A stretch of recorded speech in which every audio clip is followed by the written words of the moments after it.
Gente boa, sobre a pressão, a gente tem que a pressão é uma grandeza física definida como a relação entre a força e a área, da seguinte forma, né? Pressão é a força dividido pela área. Então, quando se aplica uma força em uma superfície, dependendo do tamanho dessa superfície, como a força é distribuída, você tem uma maior ou menor pressão, tá? A força é medida em newtons e a área em metros quadrados no sistema internacional. Tá? Uma das unidades de medida de pressão é o newton dividido por metro quadrado, que essa unidade é conhecida pelo nome de Pascal, e o símbolo é PA, em homenagem a Blaise Pascal, que foi um cara que trabalhou com pressão. Outras unidades de medida de pressão são a atmosfera, ATM, e a unidade conhecida por milímetros de mercúrio, mmHg. Tá?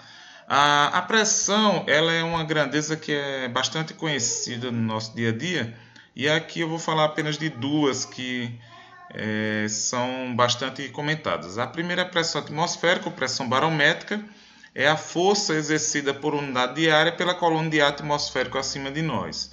A gente sabe que o ar, por estar em um estado gasoso, ele é muito leve. Mas quando você tem, por exemplo, uma camada como a atmosférica de 30 km de altura, né, o acúmulo dessa massa de ar ela produz uma força sobre nós, tá? E aí a gente sabe também que à medida que a gente aumenta a altura em relação ao nível do mar, né, ou seja, em maiores altitudes, eu tenho uma pressão menor porque a camada de ar sobre nossas cabeças ela diminui, né?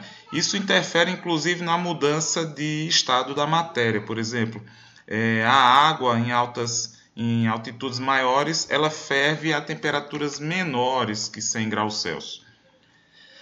Outra pressão bastante conhecida no nosso dia a dia é a pressão sanguínea ou pressão arterial, tá? Que nada mais é que a pressão que o sangue, quando ele circula nas nossas artérias, ele faz sobre a parede dessas artérias, né?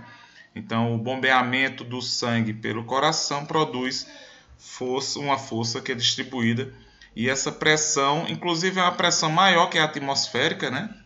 A pressão interna sanguínea ela é maior, é tanto que quando a gente sofre um corte, a gente vê o sangue saindo e não entrando. Isso significa que a pressão arterial do nosso corpo é maior do que a pressão atmosférica, tá? No diagrama de fases, a gente, como comentou na aula, no vídeo anterior, né, a mudança de fase ela depende de dois fatores, basicamente, da temperatura e da pressão. Então, a pressão ela é super importante na mudança de fase. Inclusive, por exemplo, substâncias que se encontram a pressões abaixo da pressão de ponto triplo, ela já passa automaticamente a sublimar, ela sai do estado sólido direto para o vapor, né? Então a pressão ela influencia em muito na mudança de estado.